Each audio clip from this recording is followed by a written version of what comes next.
Hey, welcome. I am Kath Nolan, once high-performing perfectionist good girl turned goddess of balance, kicking even bigger goals. This is the podcast where we make balance doable for busy, overstretched working women. Embracing your voice, your feminine power and energy allows you to truly step into greatness for the sake of you and all you hold dear. This is balance. The episode you're about to hear is one of my earliest episodes when the podcast was called Don't Be Asked and our focus was on building courage. Since then, you have evolved and so have I. You have fierce courage when it comes to others. And now it's time to balance what you're willing to do for others with what you're willing to do for yourself. Let's go, my friend. Let's bring balance into your life. So here I am right now as I'm pod chatting with you. I'm sitting at my desk staring at a screen with only one tab open. And I am not filling in the form that I'm supposed to be filling in. The house is quiet. I feel like the mental equivalent of having my feet in clay. Just to give you a more complete picture. No bra, no shower. I did the school run in Ugg boots a few minutes ago. It's freezing this morning and today is an in-between gym days morning. So I've made 2 cups of tea that have mostly gone cold as I think hard. It's brand new tea. I'm loving it. The brand is Queen Victoria and it's this chamomile honey vanilla blend. I'm loving it. Did I say that already? And they do a beautiful vanilla chai too from Coles or Woolies. I can't quite remember. And do you see what's going on?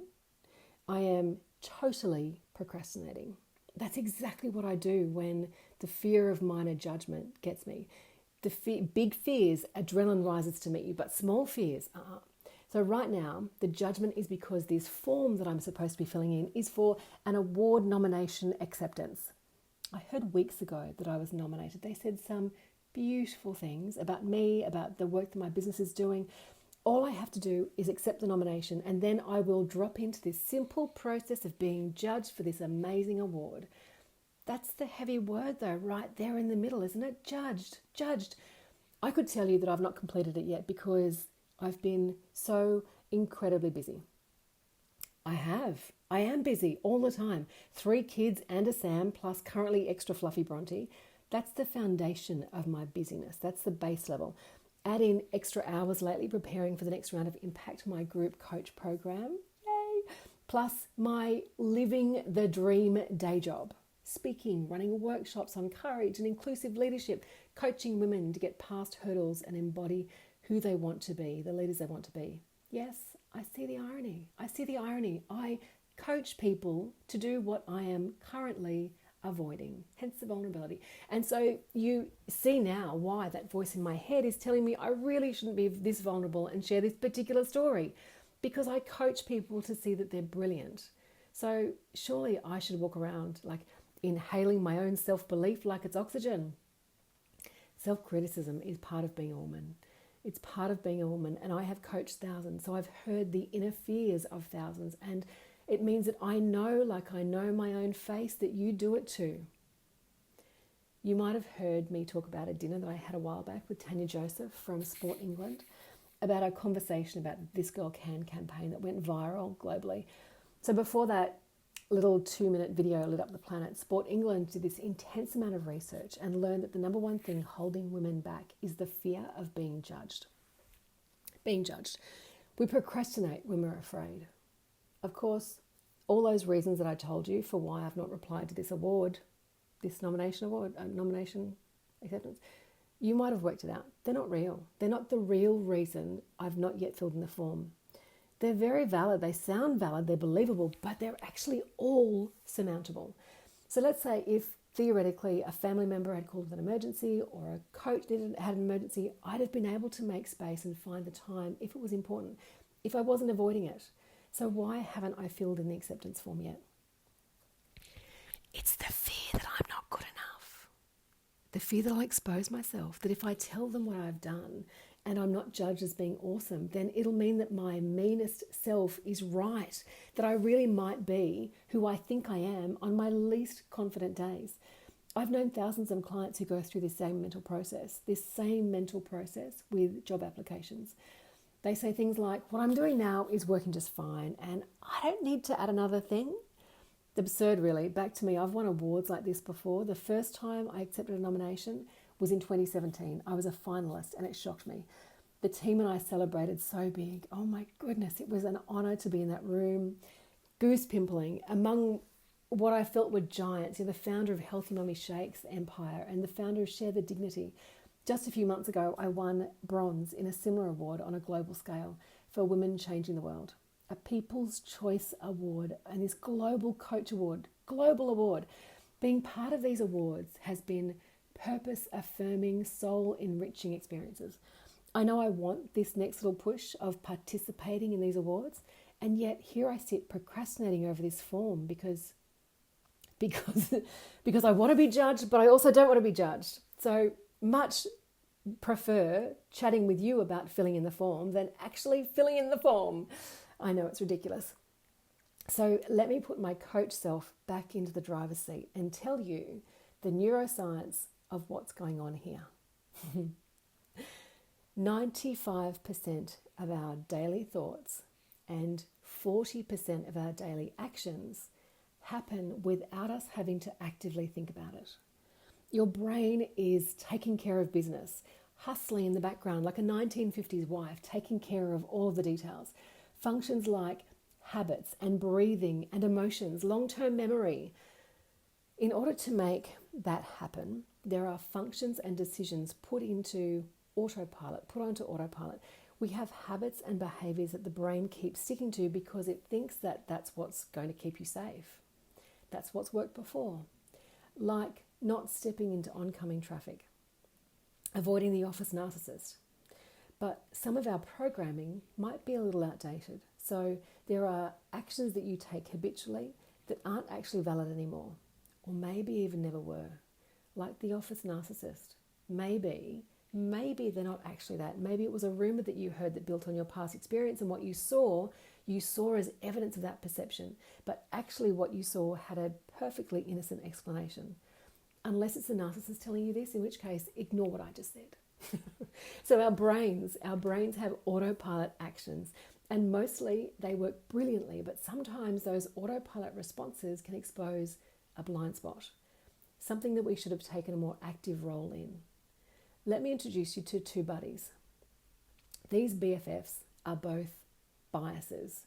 Bias means lean. So if we're biased towards something, it means we're leaning towards, say, a belief. So you can have a bias that your kids are the best in the world. Mine, for me, that's not a bias, it's true. Mine actually are the best in the world. So these bias BFFs, the first one I'm going to call Humble Hilda the Third. Why the third? I don't know. It just had a ring to it. I figured that maybe you'd remember her more if you knew that her kind has been around a long time.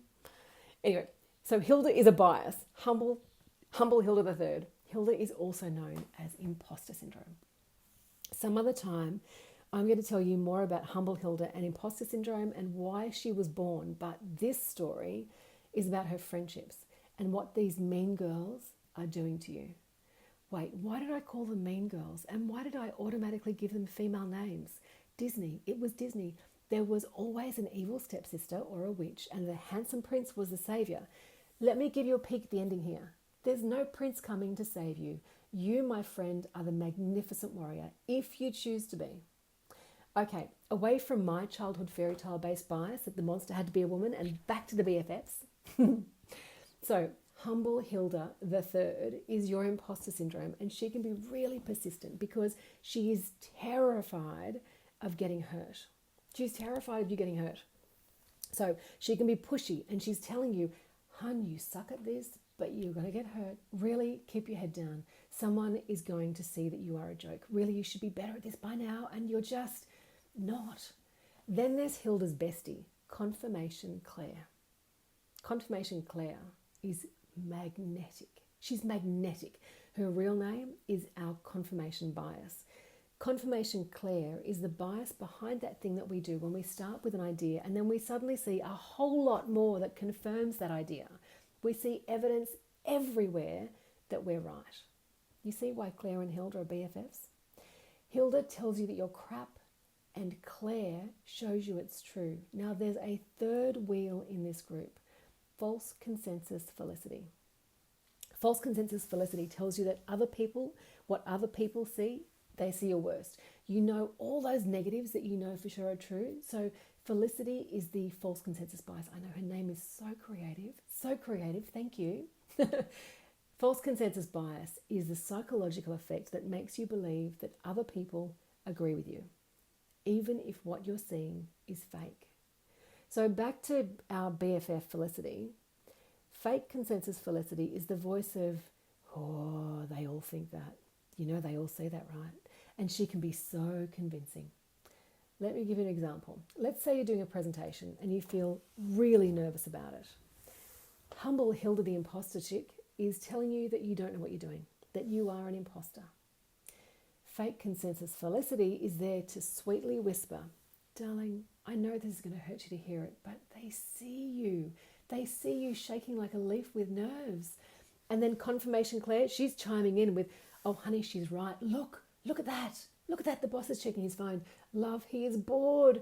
No, wait. Oh, it's worse than that. I think, is he embarrassed?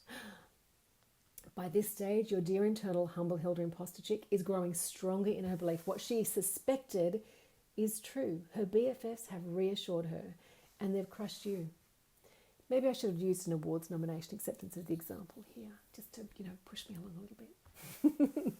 Oh, and just to keep it interesting, there is a fourth bias that makes you believe that you're not affected. Sure, these BFFs exist, you'll believe that, but for other people and not for you. So your belief that you suck, you are going to hold onto that belief and assume that you are the golden exception to the rule. It's not a fake belief, it's a true belief. So that when you think that you are rubbish, it's true. You really do actually suck because, hey, you have evidence, baby. Let me burst your bubble. You will find evidence of anything.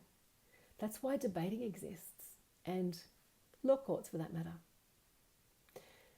Okay, so that's what's going on when you procrastinate out of fear of judgment. What can you do about it? How can you reset? How can you resist it? So yes, I'm saying that but I'm also telling me what I'm going to do because I'm a mature problem solver and I am getting onto this form. Pressing pause, recognizing self-sabotage and getting onto this form. Now, before I tell you how to move past procrastination, can I just acknowledge that sometimes procrastination is a super valuable thing.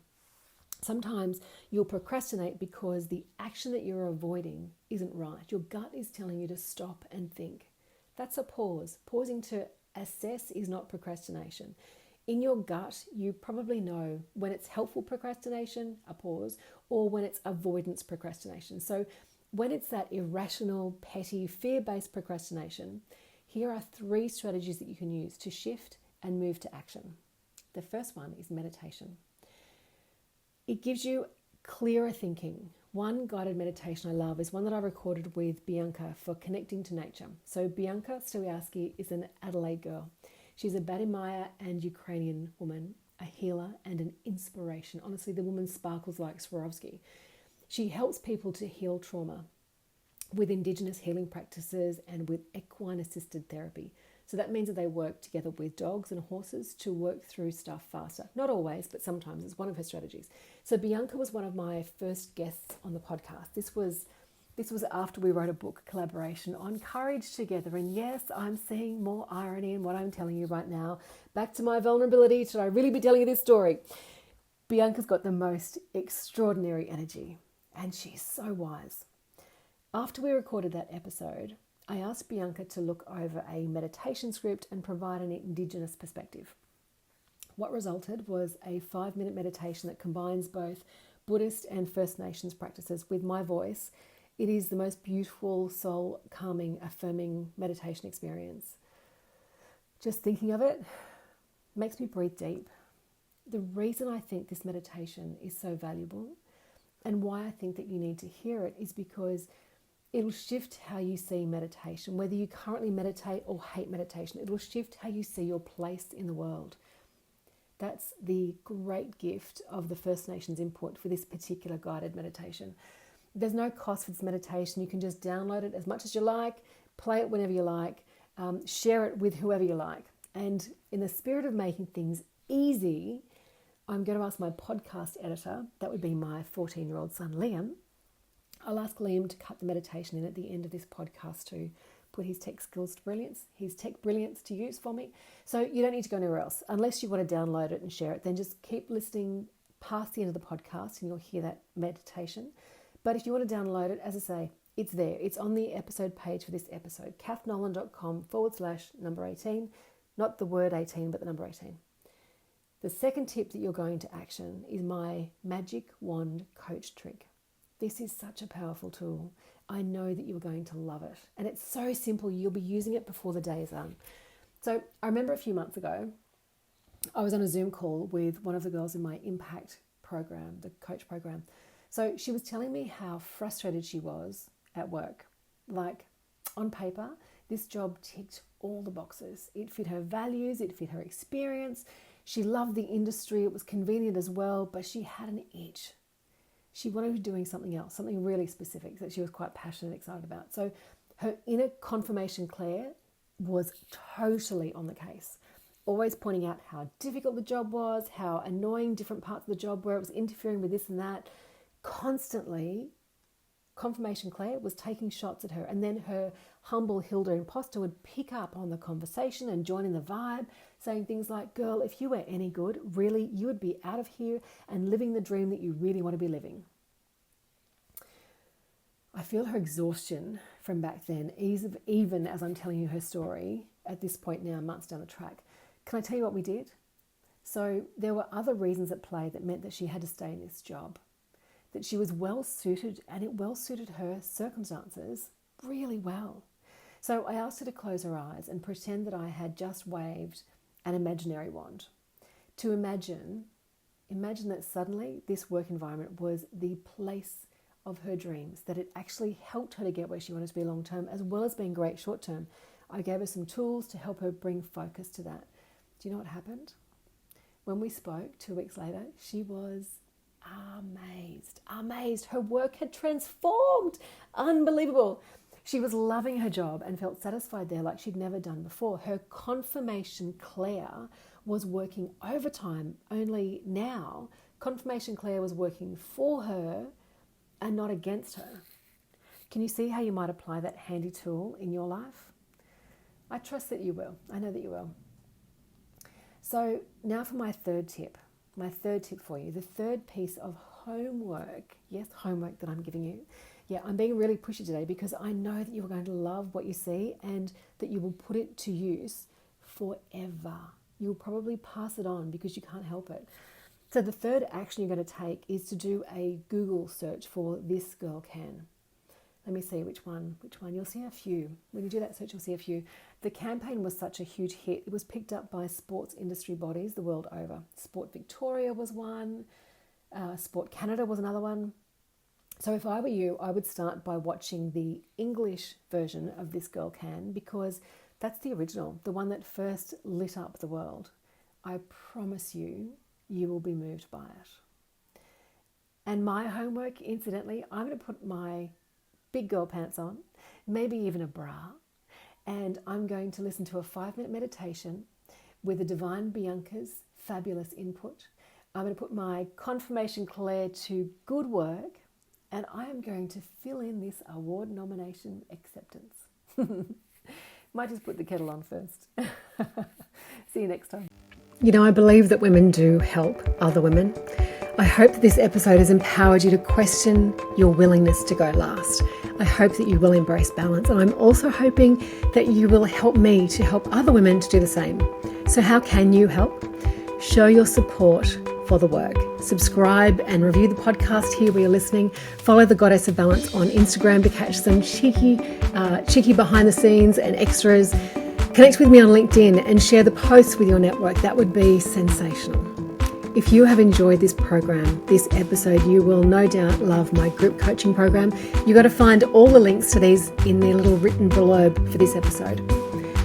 Thank you, my friend, for normalizing balance with me. We are raising performance and reputations, wellness and equality. Together, we're creating positive change for working women, starting with you. Sincerely, I thank you for being part of the movement.